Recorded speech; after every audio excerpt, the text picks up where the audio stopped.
Welcome to the Student Housing Insight Podcast, where we are putting you in touch with the people who bring student housing to life.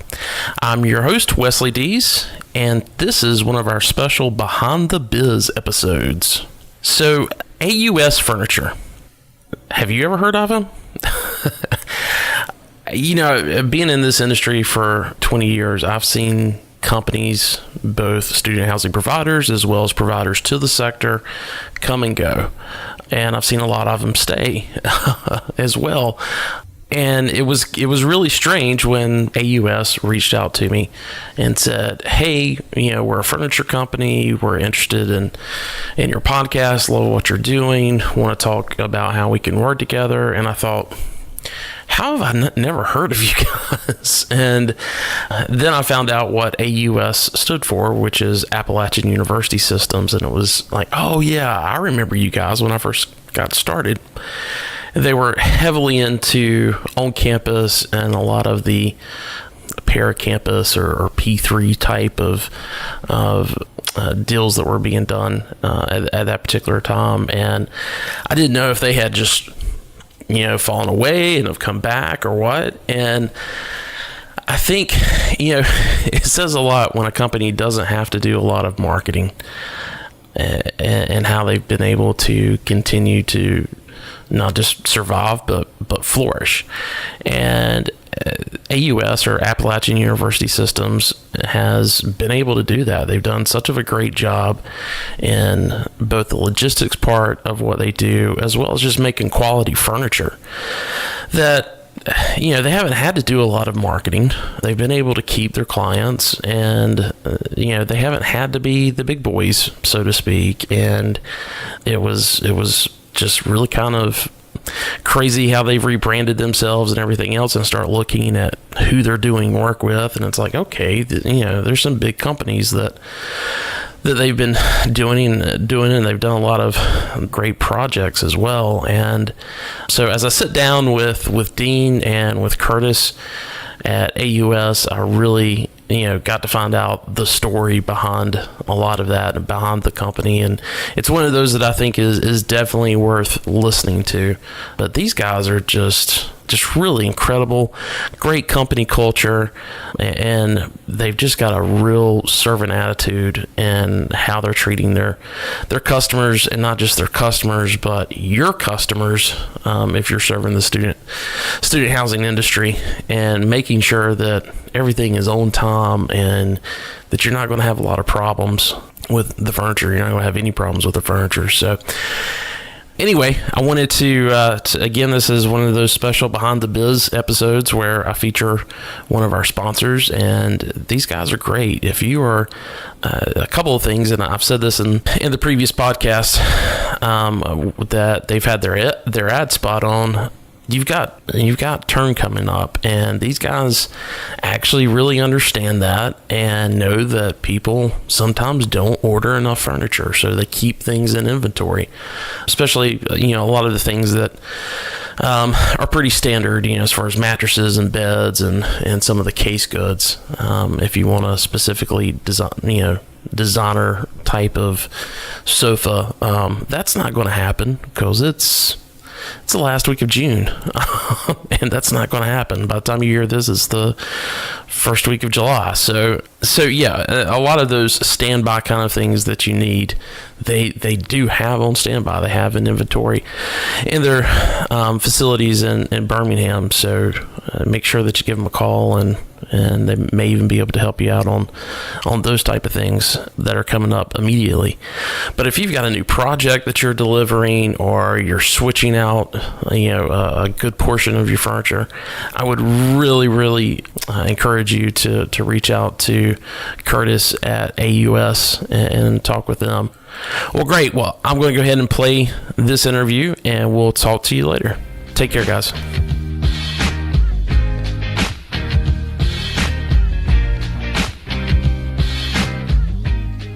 Guys, welcome to the podcast. Curtis and Dean, how are you guys doing? Doing great. How about you, my friend? I'm doing great. It was a great Father's Day, and I hope you guys had a great Father's Day as well. It was just went by too fast. They all do. Yeah, for some reason I feel like Mother's Day may be just a little bit longer. It feels like there's a little extra celebration that goes into it as opposed to Father's Day, but that's the way it should be. It's like my little girl's birthday. It's like birthday month. You know? Well, hey guys, listen, I want to first of all thank you guys for sponsoring the Student Housing Insight podcast and the platform in and of itself as it continues to grow. And just to give the audience a little bit of a story, Curtis and I recently met up on LinkedIn and said, hey, we ought to do some things together. And I remembered AUS as Appalachian University Systems over the 2 decades that I've been involved in student housing, but had kind of lost touch in recent years as the AUS brand. And we'll get into a little bit of kind of that rebranding that you guys went through and what was behind that. But you guys were really at least through the Southeast, I remember, really kind of the supplier to universities for furniture, and want to talk about that a little bit. But before we even get into that, let's just what's your elevator speech, guys? Yeah, that's always tricky to sum up something in 90 seconds, right? How's the building? Right. Now, what I do try to tell folks, Wes, is just people are so stinking busy, and I don't know anybody who's buying furniture who doesn't have 100 other things to do. So I just encourage people to delegate that responsibility to us. I mean, let it really and truly become our problem, our concern. And once they issue the contract to us, they don't have to think about furniture anymore. I mean, they give us the window of time to be there, and they just know and trust they can be there on time. It'll be completed on time, and they can show up on the last day and it's done. And so that's what I encourage people to do in short fashion, is totally trust us, delegate that responsibility to us. So they don't have to worry about it anymore. Yeah, it doesn't matter who your furniture provider is. They have to be, a partner in the project, because, and if you've got somebody you feel like is not a partner in it, you got to get rid of them, because it's that developer, it's that operator, it's their name on the line, and furniture providers got to, they got to understand their names on the line as well. Because exactly. If something doesn't get delivered on time and the news media shows up at the front door of the clubhouse, don't think somebody's not going to blurb your name on the news. It's really unique, isn't it? I mean, I know every industry has some uniqueness to it, but I don't know of any. Let's talk about a hotel. I mean, the hotel, the furniture's not there. Yeah, it could delay an opening, and that would be terrible. But guess what? That residence hall or that apartment complex, it's going to open on that day. Yeah. No matter what, you can't delay the school opening. And so, and good luck finding a hotel to send them to, because everything's going to be booked up that first week. Exactly. So being late is not an option in our world. You're exactly right. Right. Well, hey, give us a little bit of the origin story on AUS. I know I alluded a little bit to kind of how you guys got your beginnings earlier, but give us that origin story. Yeah, really, I would break it up into 2 parts. My father-in-law, John Tipton, call him Johnny Tipton, he started this way back in 1992.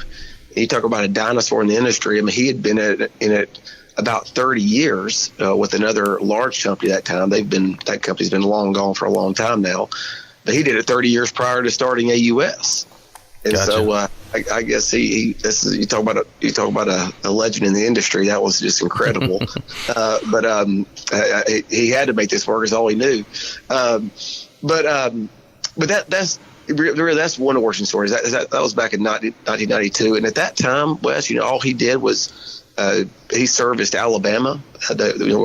We're based in Birmingham, Alabama, so he serviced our state. And at that time, he had one private developer, Capstone. And so we started with them back in 1992 as well. And it was his son Brian and myself started a few years after that. And then, unfortunately, he passed away in 2008. He contracted ALS, better known as Lou Gehrig's disease, back in 2006. passed in '08. And so I don't know if anybody's ever experienced that in their life before, but when your founder, when your leader passes, you almost kind of have to reset a little bit and kind of figure out what you're doing again. Yeah. And so really, that's why I kind of worded 2 origin stories. So at that point, Brian, his son, and myself had to figure out what was next. And so over the next 3 years, we made a few strategic hires. We decided we wanted to be a nationwide company. And we made several strategic hires, and Jason and Jennifer Moore, Christian Dembesti, and Curtis Cook. And through those people, we started building a base, and we developed a legitimate international supply chain, and we began servicing customers across the country. So that was kind of our second origin story, if you will. Yeah, just because I kind of, we've had some discussions before, and I kind of understand, what that reset was like. And I know there's a lot of other companies that are like that, or any company has to go through a transition in leadership. There's always got to be this kind of refocusing and building out that leadership team again. I think something that could be very valuable to our listeners is maybe you give a little bit of insight on how you guys went through that. Because be it a property, at a property level, if I'm a property manager, there's always property managers that are moving up into other positions, moving to other markets, or they just weren't cut out for it. And then the same thing happens, at the regional and corporate level. So I'd love to kind of get your 2 cents on, how you guys got focused in on that and made that a reality. Sure. Yeah. Besides just hoping and praying? I'm sure there's a lot of that goes into it as well. Yeah, that's right. No, of course, I don't guess we were too unique in this sense. I guess a lot of folks from the situation, obviously we were at that point, especially, we were not a large company, of course, privately held. It was just Brian and myself, on the smaller side of that. And so, we really had to hire people that we trusted implicitly. Mm-hmm. I mean, as we wanted to grow, we knew we could not hire somebody to do this or that and then circle back around them all the time. We had to totally trust people. Well, how do you do that? I mean, if you're a huge corporation with vetting processes and HR, you might do that effectively by going out, and I'm sure people have been successful doing that. But that's not the route we took. We actually hired people that we were already connected to and trusted, and they already proved themselves in other areas that we were connected to with business. I mean, two quick examples. Christian, who I mentioned, he's our international operations manager. He had been importing furniture before it was even cool to do so. He was one of our suppliers already. And we worked with him 8 years prior to that, as just, again, not as a W-2 employee, but just as a supplier. And so he had already proven himself to be trustworthy.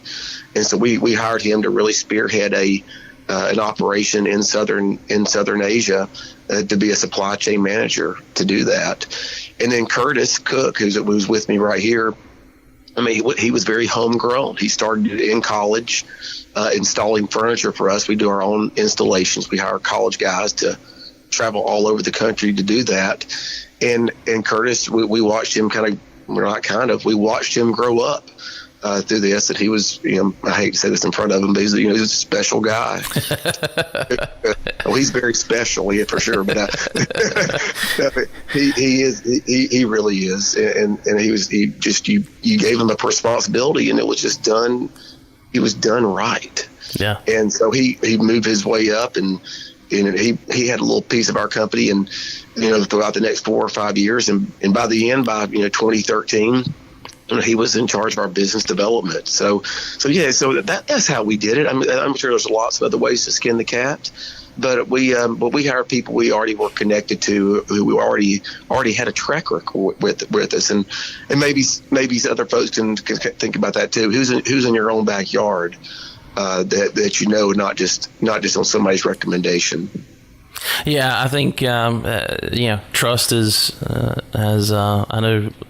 Patrick Lencioni and other authors have have said. I can't, I'm not exactly sure who the original author was, but business moves at the speed of trust, and if you can't trust anybody, or if you can't trust someone, it makes it incredible. I mean, just from a coworker standpoint, something said that isn't exactly true, and blame may be shifted or something like that you just makes you kind of become protective of everything that you say. And all of a sudden, if you don't have if you're not transparent with everybody and let everybody know what's going on, then all of a sudden something gets missed. So that's Wes, absolutely. But and think about what that word means. We use it all the time.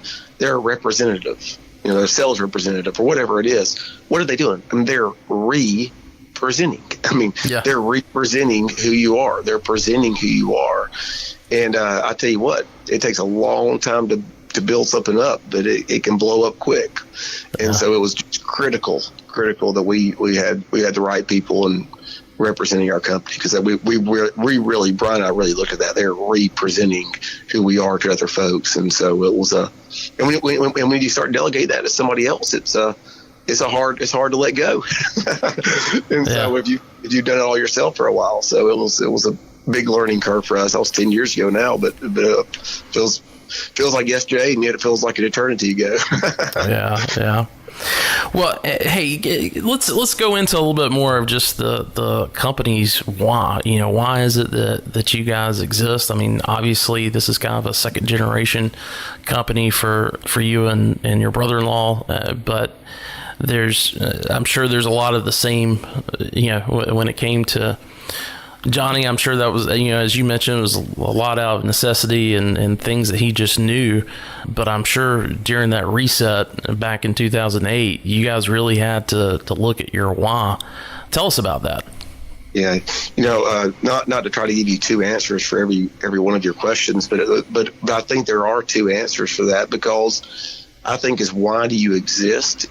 For the purpose of your customers, and then it's also, why do you exist internally, for your own little family that exists today, and so, for the customers, and we in our other conversations, we've referenced some of this before, Wes. There's a lot of good folks out there, a lot of honest folks, but I tell you what, we live in a very hectic world, and we live in a world where people are not always transparent or upfront, and sometimes they're just not honest. Mm-hmm. And so so as far as the why we exist for our customers, and I don't try to act like we're saving lives, delivering hearts or lungs. I mean, we are a furniture supplier. We'll overinflate what we do, but I can tell you what we do, and that's why the very least we could do for our customers is they can have a company out there that's honest, that treat people right, that when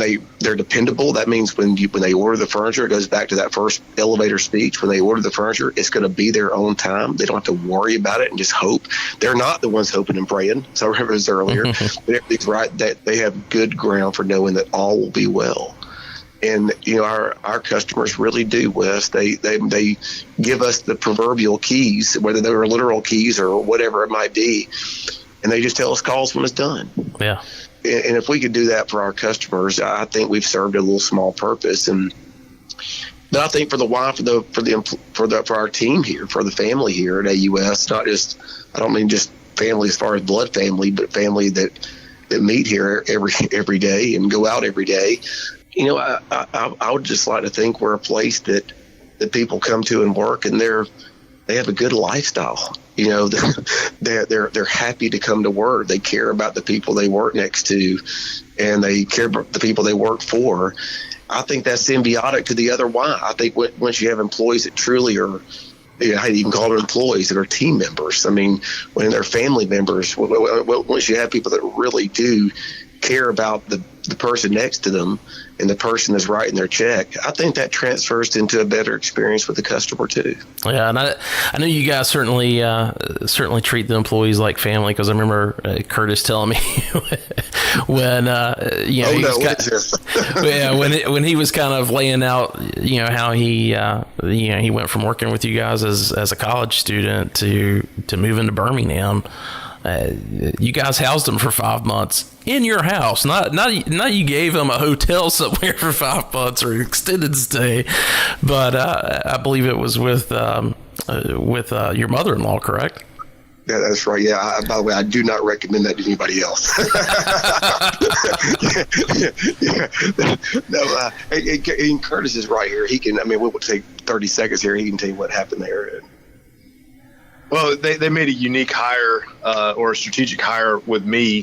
They waited till after I was married. They didn't trust me when I was single, so I had to be married. But I remember we told people that we were moving to Birmingham at our wedding, and so it was all just, we came back from our honeymoon or whatever, and we just moved to Birmingham because they offered me the job there, full-time position, and I was still paying rent in Tampa. And so Kay said that you could live with us, and so she had one side of the house and we had the other, and we lived there for 5 months until we could get our own apartment, and that was around 2012. So it's incredible. Yeah, it's easy to do what you do when you have people like that. You work for the people around you because you love them, and so. Yeah, it is family knit. Yeah. Well, guys, what is it that, I mean, now that you've been in student housing, through this kind of evolution, of your own, and this, within the company, what's been one of the things that have surprised you the most within the industry? Yeah. So I'm 42, and full disclosure here. So I'm a young dinosaur. So I've done it since I was 21. This is going on my 21st year. So Wes, I mean, you probably experienced when you were in college, and we were putting furniture, and it looked like a step up from prison furniture. You said the bad word, dormitories is not even a good word anymore. And apartment complexes, with furniture made out of particle board and glued together with chewing gum. Yeah. I mean, so really, we've seen this industry transform. I have personally, from just institutional furniture going into like dormitories or just apartment complexes that you'd be probably want to leave your kids there, to installing furniture, into places that you'd be proud to call it your home. Yeah. And it's furniture that you'd be pleased to put into your own home. Yeah. So it has been I would have never guessed, that the same furniture that I could put that I put into these cottages that these developers build, that I could put this exact same furniture into my master bedroom. Yeah. I mean, and that's important, because it is. We forget. I mean, these are these students' homes. I mean, that is their homes for 1 year, 2 years, sometimes, if you're as slow as me, 5 years to get out of college.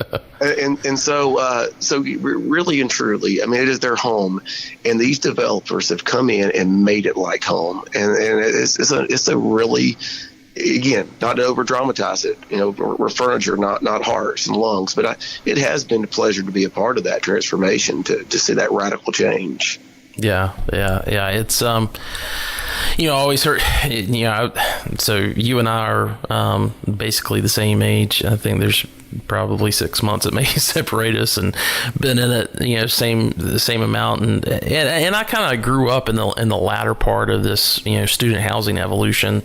I remember my parents making that comment of, well, wow, we didn't have anything like this when, we were your age in college. And there's nothing I've heard more. I've heard that line so many times. Yeah, I mean, since I've been in it, it's just every year I hear more and more, and I'm seeing more and more. And, even now I go to, I go to places, I'm shopping these markets all the time and seeing something new and unique, and it's it's like, yeah, we didn't have it like that. And quite honestly, I don't think they've got it any better when it comes to the amenities, because it's always something that's, a little, everybody's talking about or something. Right. But I will say, when it comes to the furniture, that is one thing I could definitely point to and say, we didn't have anything like that when I was in college. Yeah, you got it. I mean, cinder blocks in a bed frame. Exactly. Well, hey, so Dean, you work with a lot of developers and operators, and I think a lot of them do the same things, but they also make a lot of the same mistakes as well. And when it comes to choosing furniture for their student housing project, what's one of the things you keep seeing, the types of mistakes that they're making, that you want to show them a better way of doing it? Again, I like your question. It's a good question. And again, I would be a little hesitant to call it just a grave mistake, but I would like to see developers give more suppliers a fair shake as their furniture supplier. Mm-hmm. Listen, I totally value relationships. I mean, I'm glad we have them. I'm glad our customers are loyal to us. But I would argue, and this would include our customers, that you can't be loyal to a fault. Mm-hmm. And so when you've got a huge project going on, to not want to entertain and engage a potential other supplier to see what they have to offer, and I mean not just go to the little dog and pony show, but really consider, is there a better way to do this? It could cost your own company or your employer's company literally hundreds of thousands of dollars in short time. I mean, if you have a developer spending $3 or $4 million worth of furniture, and we can provide better service and just as quality products, if not better, and not just us, if another vendor can too, and save the company 10%. Well, I mean, 2 or 3 years, you can have $1 million worth of savings, yeah. And you might even have better service and a better relationship. So let me throw out something out there that I think I would be surprised to see developers. I take it back. I know a lot of developers get into a cookie cutter mode, and they say, well, hey, this is what we used in Knoxville. Let's go use this in Memphis or wherever their next project's going to be, because they know the numbers and they can underwrite it, and everybody's going to kind of take whatever their profession is. They're apt to take the path of least resistance and go with what they know. I think that's a huge mistake for developers. On the operations side, when something's out of development and that furniture's kind of baked in at that point, and I wish everybody was in a situation where they would replace furniture every 7 years and just wipe everything out, come back with something new. But the reality is, there aren't reserve requirements that make that reality. And everybody kind of gets stuck in with, well, I ordered this from ABC company, so I know that they've got even if they stop making this particular line, they've got everything I need, in order to continue repairing this furniture. But I don't know that that's necessarily the case with you guys. I think a lot of times you're able to come in and see something specific that maybe they ordered 4 or 5 years ago, and you may not be able to offer necessarily as good pricing, but in a lot of cases it's probably going to end up being higher quality and still match everything that they've got. Am I right or wrong with that? Well, I can give you an example. I mean, I don't know how this works on a podcast. I won't mention names, but we're working with several developers that we're doing their entire portfolio. And so what happens? I mean, so they're going and inquiring properties with other people's furniture, and so we know where there's portfolio suppliers. So where does that leave us? And so we've got to go in and match their existing furniture. So I mean, that's not a theory. That's what we're doing. Is our existing customers are purchasing more and more properties, and we're their furniture suppliers. So we are going in and matching the existing furniture to be able to do that. And Wes, it is easy to take the 500 bed the 500 bedroom order, but really what's the company really made of? I mean, it's really the company that, in 3 years when they need, 2 or 3 replacements, they're still going to honor that and do just as good a job about replacing those 2 or 3 items than they did when they got the big order. So you got to take care of the small business too. So yes, absolutely. I think that's what we have done. We've had to in order to service our accounts. Well, and that's kind of a tie-in into my next question is if I'm looking at you guys as a potential supplier, what do you feel like separates you from your other competitors? Sure. Most importantly, we really try to focus on what is a good question, totally fair question too. But we do really try to focus on what we do and not so much on what our competitors don't do. Mm-hmm. But still, it's a fair. At the end of the day, you're still competing with other people, so you got to be mindful of what other folks are doing. So our goal, and it is our slogan, and it's called, always put the customer first. But that is not a tagline for us. That is not something just cute to say. I can, with the clearest conscience, every decision we make, how we spend our money, how we spend our time, how we take care of problems, we always put the customer first. And so I don't know how deep you want to dive with all that, but because there's examples abundant with that. But we really try to do that with all our being, is put the customers first. We're very customer centric. Yeah, and I think anybody that's willing to take, I think everybody's going to say that about themselves, right? But to be able to put it out there as your motto, as your tagline, keeps it front and center for everybody, right? Not just your customers, but mainly for your employees, because at the end of the day, it's one of those things where, no matter what decision they have to make for the company, be it,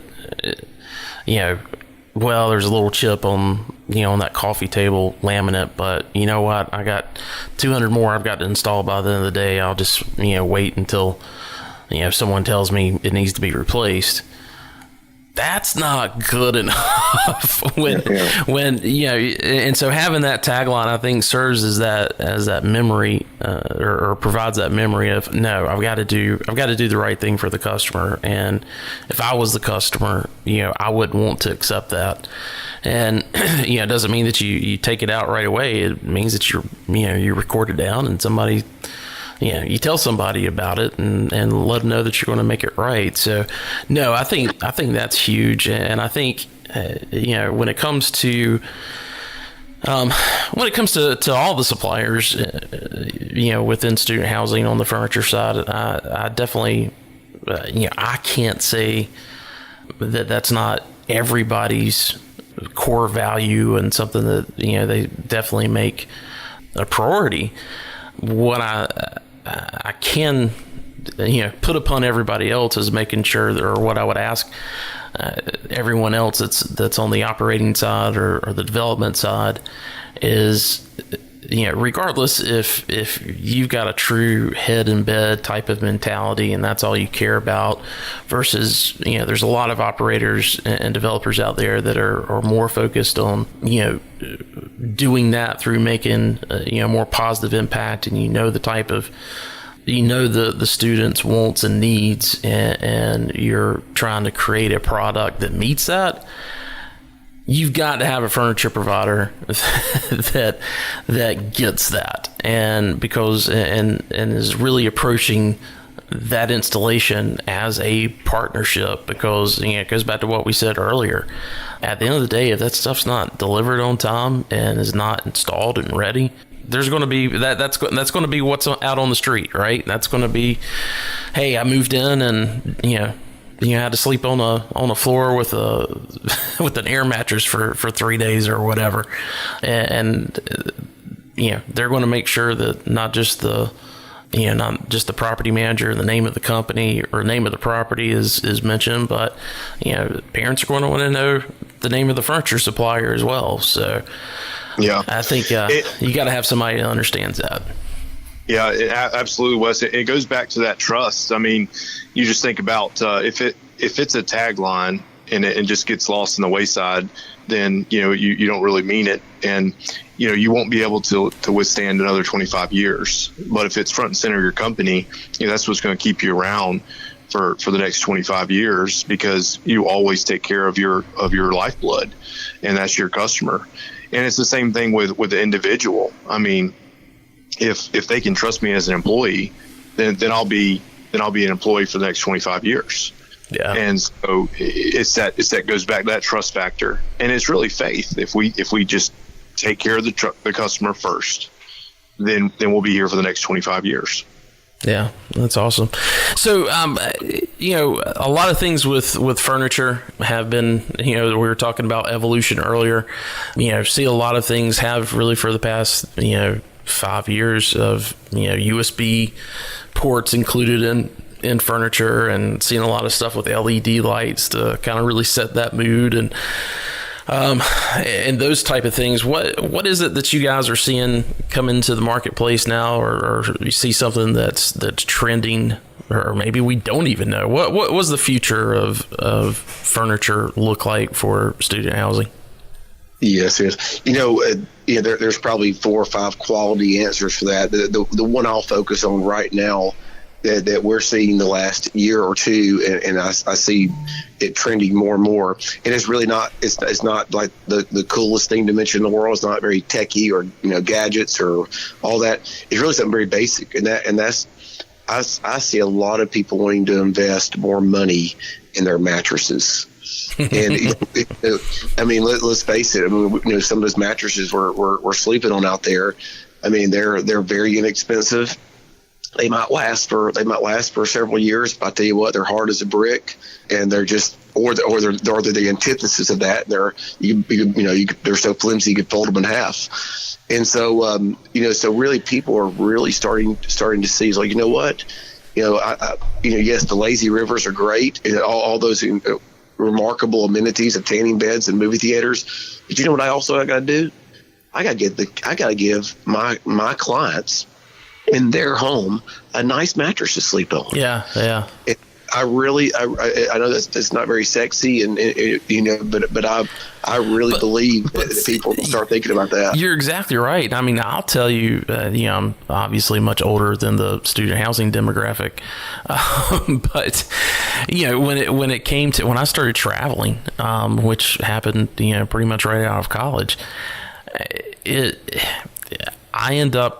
I bank a lot of points, a lot of my hotel points with Marriott, just because there's a lot of things that, a lot of places me and my family like to go. And but I could tell you, even within the Marriott family, looking at a Fairfield and the quality of that mattress versus a Courtyard, I won't stay at a Fairfield, even if they're right beside of each other and the Fairfield's $20 cheaper a night.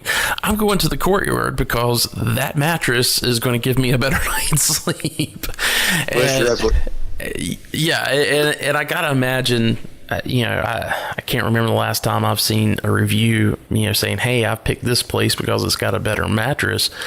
But I could tell you there are plenty of places that have got reviews that say the mattresses here are horrible, bring your own mattress. But I see what you're saying with the mattresses. Well, Wes, to your point, it will not get you a lease. I bet it will help retain them, and it will sure get you to lose one with the bad one. Yeah. Your Fairfield is only 2 or 3 nights. Imagine that's your bed for the year. Yeah, exactly. So now talking about mattresses, there's been a huge evolution just within that industry over the past, definitely the past 5 years. Most would argue it started before then, but with these bed in the box type of places like Casper and Purple and there's probably a dozen of them out there, and I totally see where it makes a lot of sense in urban areas where trying to get a queen size or even a double size mattress into a New York loft or something, it just doesn't make any sense, and these are great for that. But I've heard a lot of people that use them say, hey, this is the best mattress I've ever had, and I'll always use this and never go back to the traditional spring mattress and all of that. Do you see that happening with, I mean, what's kind of your take? What's your observation within the student housing world? And do you see, does that make a lot of sense for student housing developers to use something like that? I think it could make a lot of headway in our industry, because really those companies like Casper and Tufton Needle and all these different places in Purple have become the experts in mattresses. Mm-hmm. And so we offer mattresses, but we're no experts, and we can provide a specification and things like that. But those people have put in the time on YouTube. You can search reviews on mattresses, and you'll get somebody that'll test out all 10 of them and just tell you what they like about it and what they don't, and which one's holding up and stuff like that.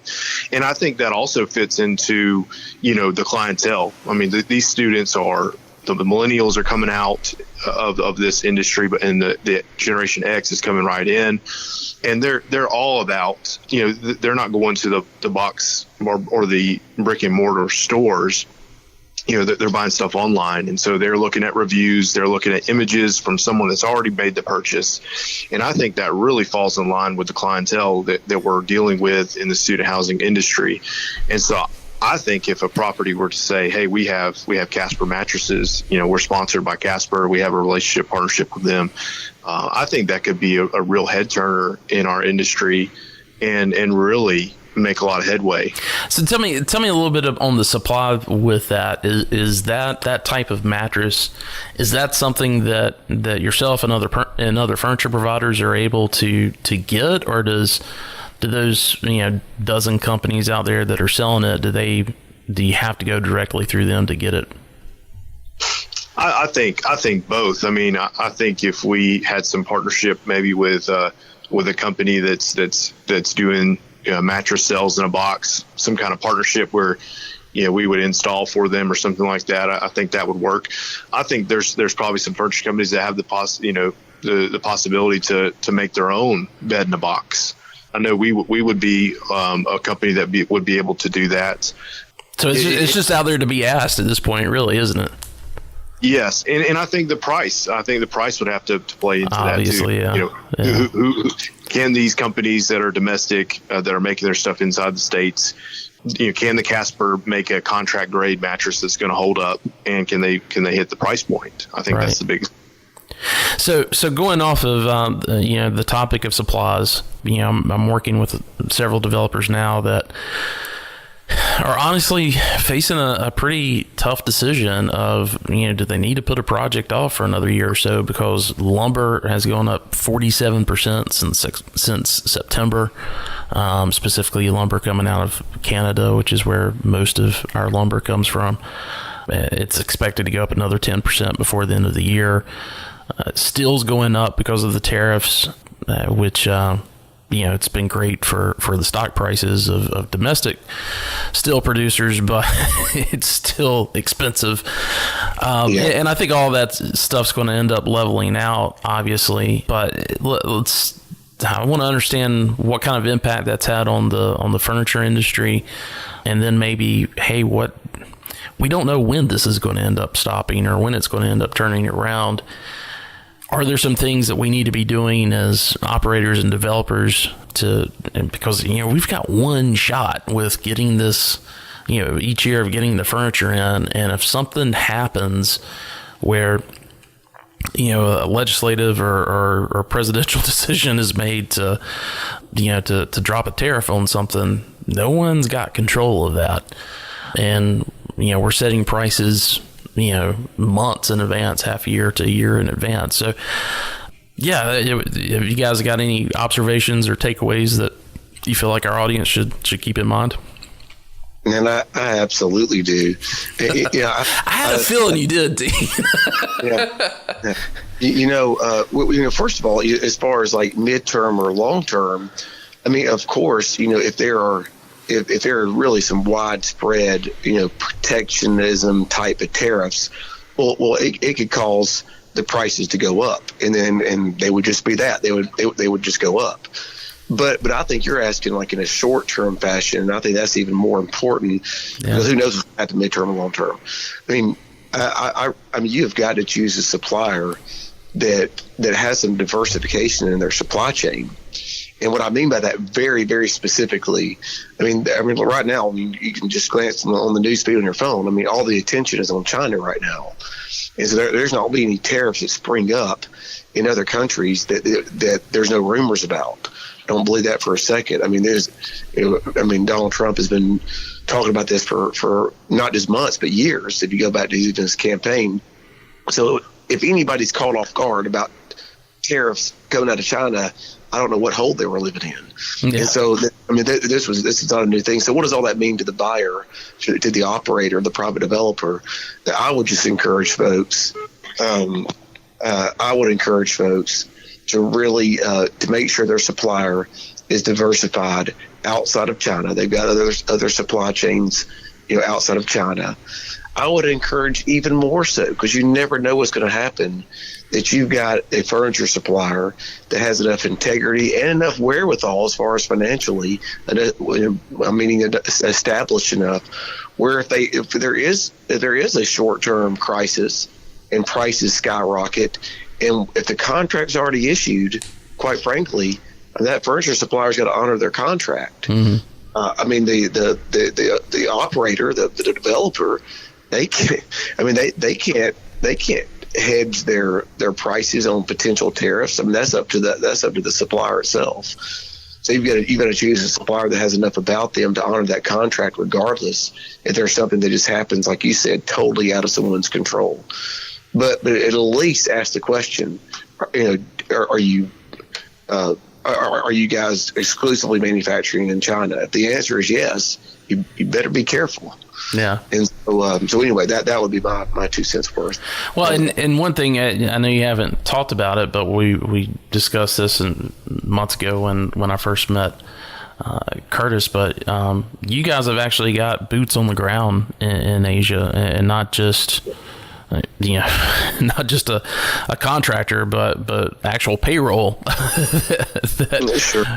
of folks there. So I think there's a lot to be valued with that.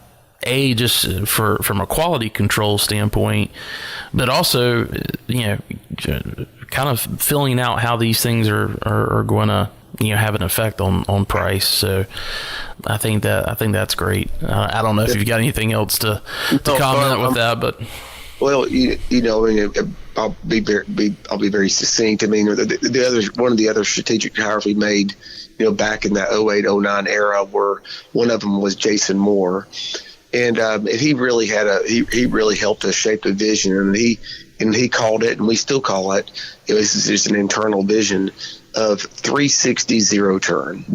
And that means if you have perfect 360 vision of everything in your company, that you can give a zero turn response to any question anybody asks, whether it's internal or whether it's external. Mm-hmm. And so how does that relate to boots on the ground? Well, you got to have visibility is key to being successful with all this, especially importing. So you have to have, as you worded it, and I've worded it, boots on the ground. I mean, you've got to have your own folks, in the factory, developing real partnerships with these factories to know actually what's happening, not just what someone is telling you that's happening. Yeah.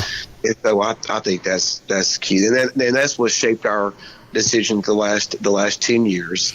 Does it provide better visibility, and would that enable us to give a zero turn response to all questions? So that's been our goal, and it's a work in progress. I mean, we're still working on it, and probably we'll always be working on that. Right. Well, guys, I really appreciate the time that you've given to me and our audience today. And again, thanks for being a sponsor of the podcast. Additionally, you guys have got some more value to give out to our listeners, especially those that I think this is great for the folks that are new to the student housing industry, either on the operating side, or especially if you're a real estate developer and maybe you're switching gears and getting into student housing. There's a lot of those out there. Several are my clients.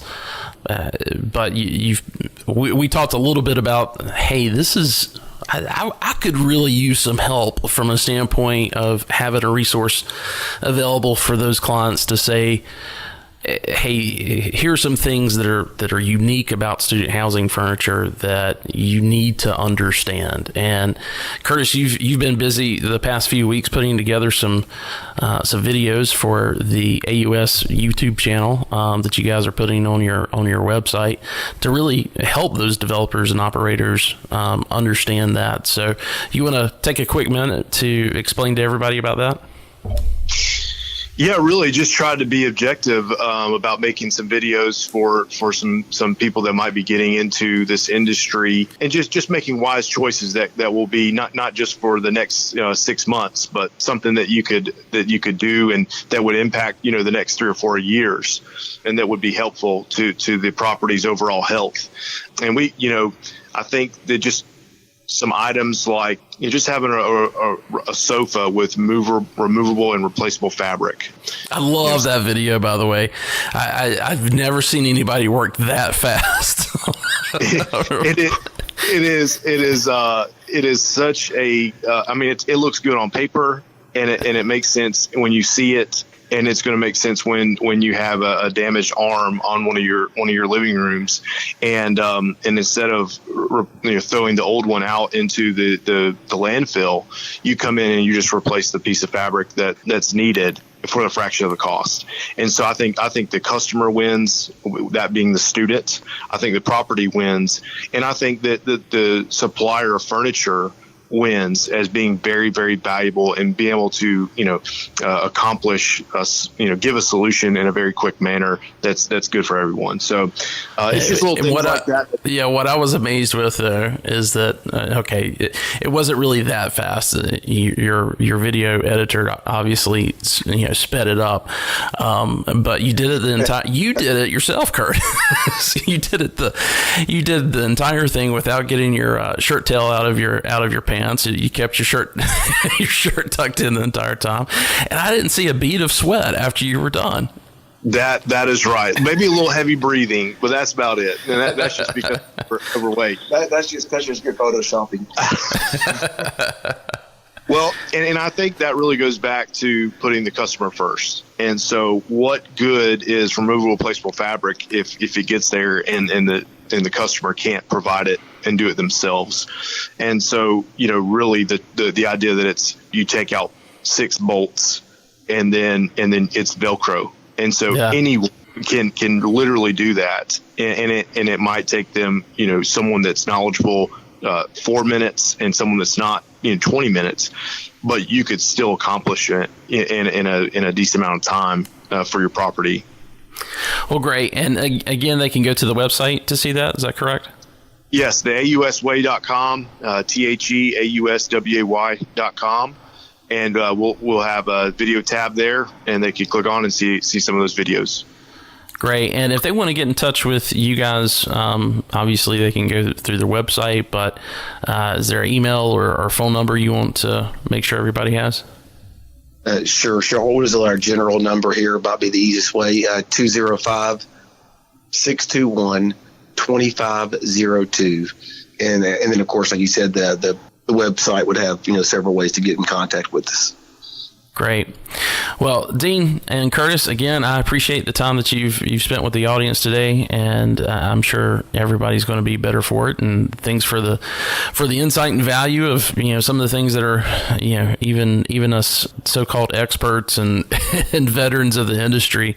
It's news to me about some of these things that are coming down the pipeline. So thanks for providing that, and we'll talk to you soon. Hey, no, the pleasure was ours. We really appreciate it so much. All right. Thanks, guys. Okay.